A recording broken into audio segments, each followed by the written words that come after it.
আসসালামু আলাইকুম, this is Saifbabu technology. Viewers, Tecno pop up 5 এর ফোনটার কাজ করব। তো ফোনটাকে ফার্স্ট টাইমে খুলে নিচ্ছি। ব্যাকসেলটা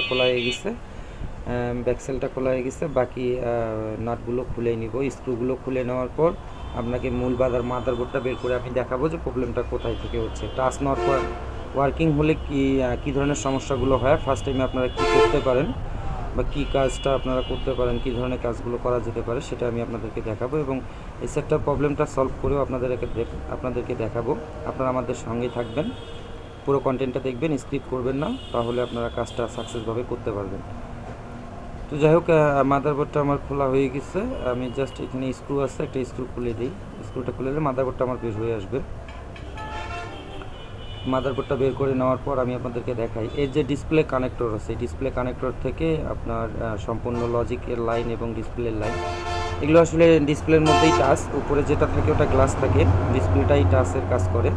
তো এই যে ডিসপ্লে কানেক্টরটা ফাঙ্গাস পড়ে গেছে, একটু সম্ভবত ওয়াটার ড্যামেজ হওয়ার মতো অবস্থা।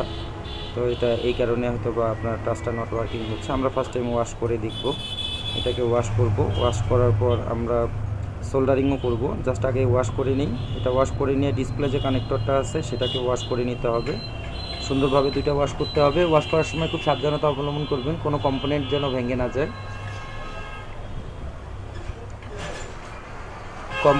কোনো কম্পোনেন্ট ভেঙে না যায় সেটা লক্ষ্য রাখতে হবে।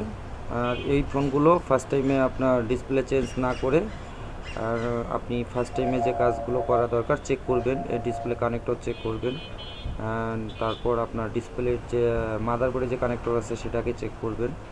একজ্যাক্টলি আপনি লাইনগুলো সব ভালোভাবে চেক করে সার্ভিসিং করে আগে ফার্স্ট টাইম দেখবেন, তারপর দেন আপনি অন্য কাজে যাবেন। তো যাই হোক, আমাদের তো ওয়াশ করা হয়ে গেছে। আমি জাস্ট এটা এখন একটু সোল্ডারিং করে নিব।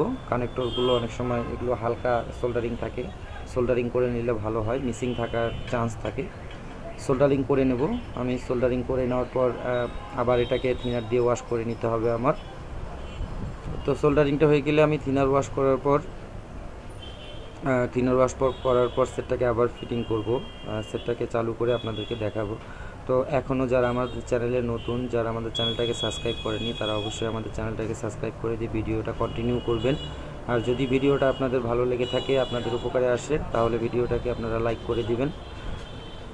তো যাই হোক, আমার সোল্ডারিং করা শেষ হয়ে গেছে। এখন আমি ওয়াশ করে নিব, একটু ভালো করে আবার ওয়াশ করে নেওয়ার পর দেন আমি ফিটিং করব। মাদারবোর্ডটাকে আবার বসানোর পর আমি সেটটাকে চালু করে দেখব যে কী অবস্থা।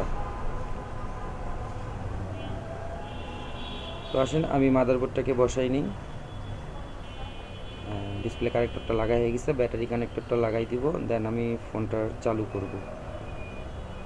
জাস্ট কিছুক্ষণ ওয়েট করেন, ফোনটা আমাদের চালু হয়ে গেছে, জাস্ট কিছুক্ষণ ওয়েট করবেন।